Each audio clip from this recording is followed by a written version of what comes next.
আমার ছেলে দেশের লেগে লড়াই করছে।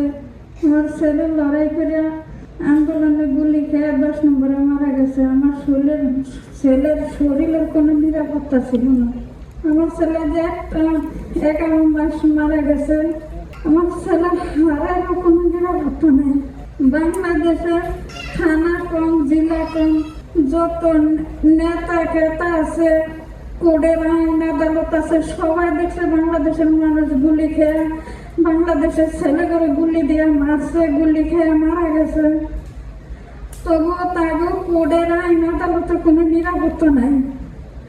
আমার ছেলেরা যে 11 মাসে বুধবার দিনের 12টা বাজে একটা করে হার তুললে কবর তুলবে, হারের অত্যাচার করছে।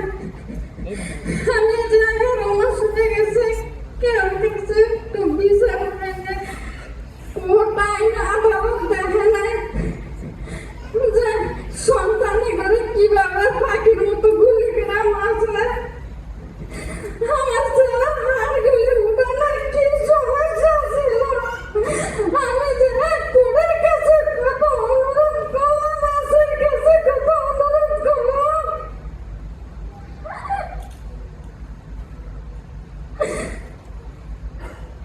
হাড়গুলি ডুবে ডুবে উঠে আমার ছেলে কি টাকা ছিল, দেশে না খুনি ছিল।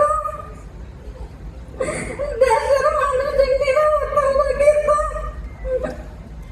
দেশের নিরাপত্তার জন্য রাস্তায় নামিয়া লড়াই করিয়া শরীরের নিরাপত্তা হয় না, হাড়েরও নিরাপত্তা আমি পাইলাম না। আমি যেন এটার সঠিক বিচার পাই আইনের কাছে, বাংলাদেশের মানুষের কাছে। ছেলে মাথায় গুলি খেয়েছে, নিরুসাইড হাসপাতালে ডাক্তারে বলছে যে মাথার ভিতরে বুলেট হয়ে গেছে। একটু একটু করে হাত টুকাইয়া অবরক্ষণ উঠাইছে, বুলেট কি পাইতো না। নিরুসাইড হাসপাতালে অনুরোধ করছে সরকারি না যে চিকিৎসা করতো না।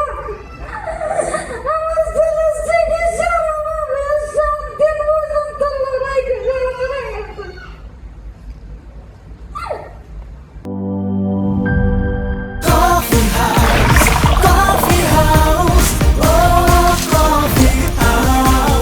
কফি হাউস, প্রতি চুমুকে আড্ডা জমে।